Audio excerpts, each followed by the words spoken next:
By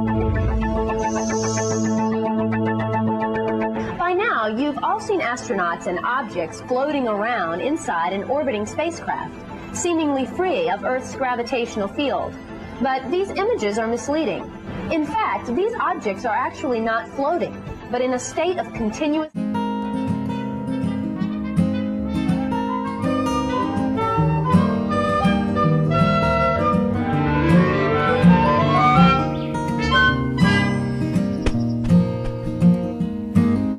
to the food, and it was very good.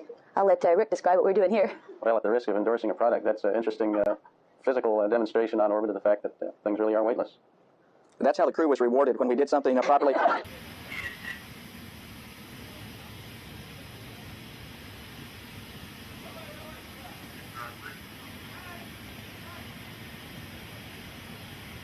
was the only environment I was able to do that. When you actually see it working the way that it theoretically should be, it's you know, it's...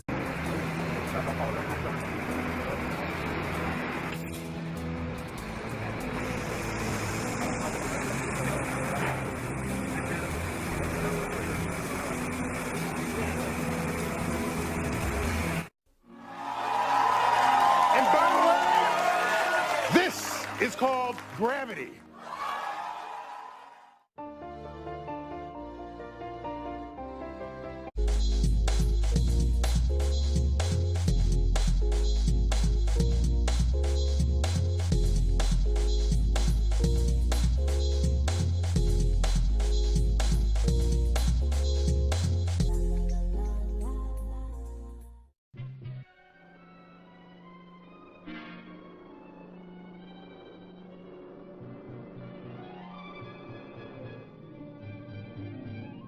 Man and equipment must be able to operate in a weightless state.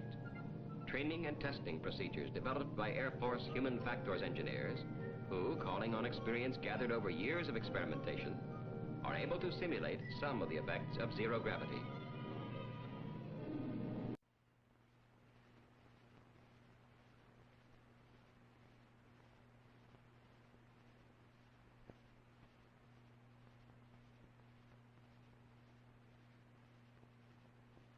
In this sequence are shown experiments of simulated weightlessness, or zero-G. To produce this weightless state, an aircraft, in this case a Convair C-131, is flown through a Capillarian trajectory. Starting at 12,000 feet, the aircraft goes into a 10-degree dive until a speed of 250 knots is reached. After a pull-up at 2.5 G, a 35-degree climb results in 15 seconds at 0 G. The maneuver ends with a 35-degree dive and pull-out at 10,500 feet. In these experiments, you can see the disorientation resulting when an animal is suddenly placed in a weightless state. Cats, when dropped under normal conditions, will invariably rotate their bodies longitudinally in midair and land on their feet. This automatic reflex action is almost completely lost under weightlessness.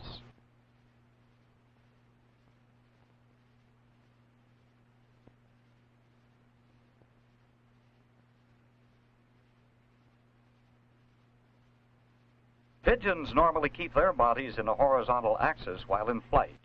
These zero-G birds have lost their feeling for what is up or down and point in all directions, some even flying upside down.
As the story goes, one day in 1665, a young man was sitting under a tree when all of a sudden he saw an apple fall from above. And with the fall of that apple, Isaac Newton revolutionized our picture of the universe. In an audacious proposal for his time, Newton proclaimed that the force pulling apples to the ground and the force keeping the moon in orbit around the Earth were actually one and the same. Yet, there was a problem. Newton was harboring an embarrassing secret. He had no idea how gravity actually works.